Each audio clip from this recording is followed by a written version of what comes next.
శ్రీమహాగణాధిపతయే నమః. సరస్వత్యై నమః. శ్రీగురుభ్యో నమః.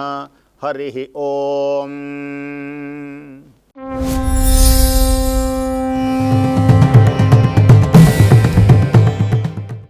తెలంగాణ రాష్ట్రంలోని యాదాద్రి భువనగిరి జిల్లా చౌడుప్పల్ గ్రామంలో వేంచేసి ఉన్న శ్రీ పుణ్యలింగేశ్వర స్వామివారి యొక్క దివ్య చరణార విందములకు శతసహస్ర కోటి ప్రణామములు సమర్పిస్తూ అద్భుతమైనటువంటి క్షేత్రంలో అమ్మా నాన్నల అనాథాశ్రమంలో గణపతి నవరాత్రములు చక్కగా అత్యంత వైభవోపేతంగా జరుగుతూ ఉన్నాయి. ఇక్కడ అనాథలు ఉంటారు. విశేషమేమిటి అంటే దిక్కు ముక్కు లేక వీధులలో అమాయకులై పిచ్చివాళ్ళై జుట్టు పెంచుకొని చిరిగిపోయిన గుడ్డలతో దుర్వాసన భూయిష్టమైనటువంటి దేహంతో ఎలా పలకాలో తెలియనటువంటి అమాయకులను తీసుకొని వచ్చి వాళ్ళకి చక్కగా క్షురకర్మలు చేయించి మంచి గుడ్డలు ఇచ్చి వాళ్ళకి కమ్మని భోజనం పెడుతూ సేవ చేస్తున్నారు. ఇలాంటి అనాథలకు అన్నదానం గనక చేస్తే శివునికి చాలా ఆనందం, విష్ణుమూర్తికి ఆనందం, శివసుతుడైనటువంటి గణపతికి ఆనందం. ఇలాంటి ప్రదేశంలో అనాథలకు అందిస్తేనే నిజమైనటువంటి పుణ్యం దక్కుతుంది. ఎలా కలుపుకోవాలో కూడా తెలియనటువంటి అమాయకులన్నమాట. వచ్చి చూచి తెలుస్తుంది. దర్శించి గణపతి నవరాత్రములలో జరిగేటువంటి గణపతిని అర్చించి ఆ అనాథలకు అన్నదానం చేసి అఖండమైనటువంటి పుణ్య సంపదతో మీరు ప్రకాశించాలి అని మీ జన్మ సార్థకత చేసుకోవాలని కోరుతూ గణపతి యొక్క దివ్యమైనటువంటి విశేషములలో వినాయకుని ఉత్పత్తిని గురించి నిన్న చెప్పుకున్నాం. వాకిట ఉన్నటువంటి బాలకుని తల ఎప్పుడైతే ఖండించారో పార్వతీదేవి బాధపడినప్పుడు పరమేశ్వరుడు గజాసురుని యొక్క ఆ ఏనుగు యొక్క ముఖాన్ని ఇక్కడ తీసుకొని వచ్చి తగిలించి ప్రాణ ప్రతిష్ఠ చేశాడు. గజాననుడు అయినాడు. ఈ గజాననుడు అత్యంత శక్తివంతమైనటువంటి వాడు. పార్వతీ పరమేశ్వరులకు అత్యంత ప్రీతికరమైనటువంటి వ్యక్తి. ఇలా కొంతకాలం జరుగుతూ ఉండగా వారికి కుమారస్వామి జన్మించాడు. చక్కగా పెరుగుతూ ఉన్నారు. దేవతాగణమంతా నారాయణుని దగ్గరకు వెళ్ళి పరమేశ్వరునితోని మొరబెట్టుకున్నారు. మాకు ఈ దేవతలందరికీ ఒక నాయకుడు కావాలి, ఒక అధిదేవత కావాలి. ఎవరు? నారాయణుడు కూడా కైలాసమునకు వచ్చి ఈ ప్రశ్న వేయగానే పరమేశ్వరుడు నారాయణుడు అందరూ ఉభయులు ఆలోచించి ఎవరైతే మొట్టమొదటగా భూప్రదక్షిణం చేసి వస్తారో వారు సర్వ ఆధిక్యత కలిగినటువంటి వారుగా గణములందరికీ అధిపతిగా గణాధ్యక్షునిగా చేస్తాము అని ప్రకటించారు.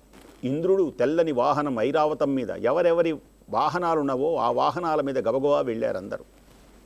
కుమారస్వామి వారు కూడా నెమలి వాహనం మీద వెళ్ళిపోయినాడు. సరే వెళుతూ ఉంటే ఒక్క వినాయకుడు వారు మాత్రం ఈ మహానుభావుడు ఈ గజాననుడు అమ్మా నాన్నల దగ్గర నుంచున్నాడు. దేనికని నువ్వు వెళ్ళవే అన్నారు.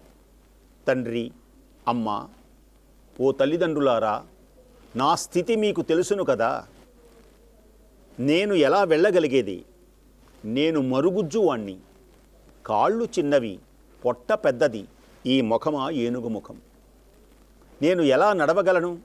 వాళ్ళు వేగవంతులై వెళుతూ ఉన్నారు. నేనంత వేగముగా నడవలేనటువంటి వాడిని మీకు తెలుసును కదా. నాకు కూడా ఈ పరీక్ష పెట్టారే, నేనేం చేసేది అన్నాడు ఈ వినాయకుడు తల్లిదండ్రులతో. ఎప్పుడైతే గజానుడు పలికాడో చిరునవ్వులు చిందించి, నాయన ఒక చిన్ని రహస్యం చెబుతాను విను. ఓం నమో నారాయణాయ, ఓం నమో నారాయణాయ. నారాయణ మంత్రం శివుని చుట్టూ ప్రదక్షిణం చేస్తూ పలుకు. ఎంత గొప్ప మాట అన్నారో చూడండి. ఈవేళ శివకేశవులు కొట్టుకుంటున్నారు. శివుడే గొప్పని ఒకడు, విష్ణువే గొప్పని ఒకడు. గ్రంథాలు చదివితే శివకేశవులకు భేదము లేదని తెలుస్తుంది. నారాయణుని భక్తుడు శివుడు, శివభక్తుడు నారాయణుడు. అనేక పురాణాల్లో ఈ రహస్యాలు ఉంటాయి. ఇప్పుడు వినండి, ఇదొక రహస్యం. పరమేశ్వరుడు ఏం చెప్పాడు అంటే ఓం నమో నారాయణాయ అంటూ తల్లిదండ్రుల చుట్టూ ప్రదక్షిణం చేయి అన్నాడు. వెంటనే ఆ వినాయకుడు నమస్కరించి మాతృదేవో భవ, పితృదేవో భవ, ఓం నమో నారాయణాయ, ఓం నమో నారాయణాయ అంటూ నారాయణ మంత్రంతో తల్లిదండ్రుల చుట్టూ ప్రదక్షిణం చేస్తున్నాడు. అందరికంటే ముందు వెళ్ళాడు కుమారస్వామి గంగానదిలో. గంగానది దగ్గరికి వెళ్ళగానే ఈయన లోపలికి వెళుతుంటే ఆయన స్నానం చేసి వస్తున్నట్టు కనిపించింది. ఎవరు? వినాయకుల వారు. మా అన్నయ్య నాకంటే ముందు వచ్చాడా? ఇలా ప్రతి నదిలో ప్రతి క్షేత్రంలో అందరికంటే ఈయన లోపలికి వెళ్ళటం, ఆయన రావడం, గబగబా అందరికంటే ముందు వచ్చాడు కైలాసానికి. వస్తే ఇక్కడ కూడా వినాయకుల వారే తండ్రికి ప్రదక్షిణ చేస్తూ ఉన్నాడు. ఆశ్చర్యం కలిగింది. తల్లిదండ్రుల సేవ చేసినటువంటి వారి యొక్క జన్మధన్యం. గుర్తుపెట్టుకోండి. ఏ పాదసీమ కాశీ ప్రయాగాది పుణ్యభూముల కన్న విమలతరము, ఏ పాదసీమ రమాపతి చరణాభ్య సేవల కన్నను పుణ్యతమము, ఏ పాదసీమ పాప సంతాపాగ్ని ఆర్పగా జాలిన అమృతచరము,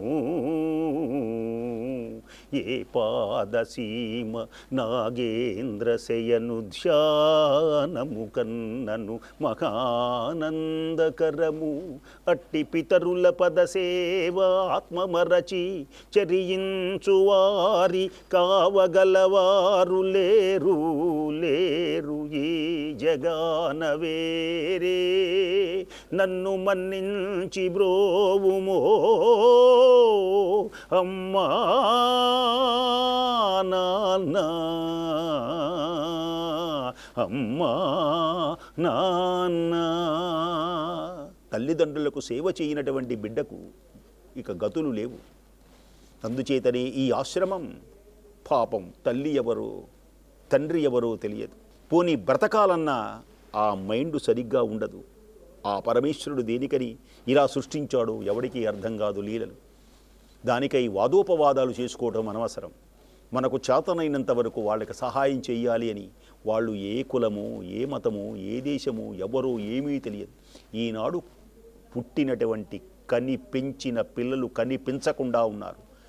పెంచిన పిల్లలు కనిపించకుండా ఉండి ఒకవేళ ఉన్న తల్లిదండ్రులను దూషిస్తూ ఎప్పుడు పోతావని ఆస్తికి మేము తీసుకుంటాం కానీ నీకు సేవ చేయము అనేటువంటి కలియుగంలో ఎవరికి ఎవరు ఏ బంధమో ఆ బంధంతో ఇక్కడికి తీసుకొని వచ్చి అమ్మ నాన్నల అనాథ ఆశ్రమాన్ని ఏర్పరిచి వాళ్లకు చీదరించుకోకుండా వాళ్ళు ఒక్కొక్కసారి కొడతారు.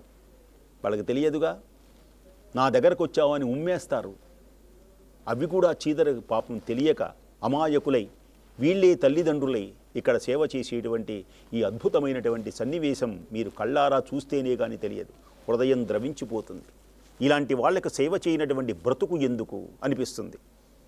కాబట్టి ఇక్కడ కూడా వినాయకుల వారు లోకానికి నేర్పింది ఇదే. తల్లిదండ్రుల యొక్క సేవ చేసినటువంటి వాడు సమస్త తీర్థములలో స్నానం చేసిన పుణ్యం.